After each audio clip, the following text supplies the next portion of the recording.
Shemeji, nimekustua? Yes, umenistua. Samani, naomba nikuulize kitu. Hivi toka umekuja hapa kijijini ushakukaribishwa?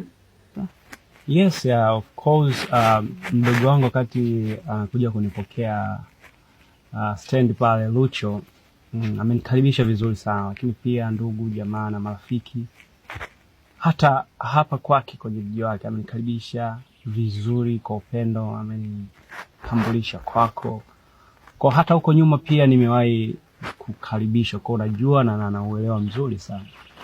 Hapana, mimi simaanishi hivyo, ila tuachane na hayo.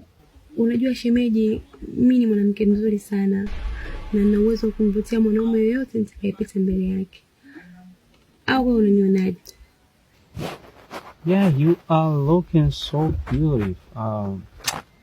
Mdogo wangu amechagua vyema kabisa. Kwa kweli, wewe ni mzuri sana. Kuhusu ndugu yako, mimi ninavyomuona sio size yangu kabisa, lakini tu ni vile nilikosa kunyoa hapa kijijini ndio maana nikaolewa na yeye.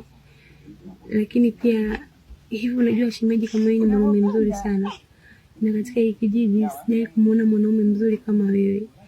Na laiti kama ningeweza kukujua mapema, hata nisingetamani kuolewa na ndugu yako. Mimi nahisi ningeolewa na wewe.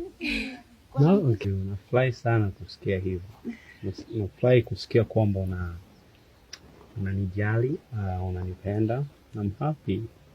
Thank you. Basi sawa. Nadhani umeelewa nini namaanisha. Yeah, nimeelewa sana. Alafu kuna jambo naomba nikuombe. Toka asubuhi nadhani haujaoga. Je, naweza nikakuogesha?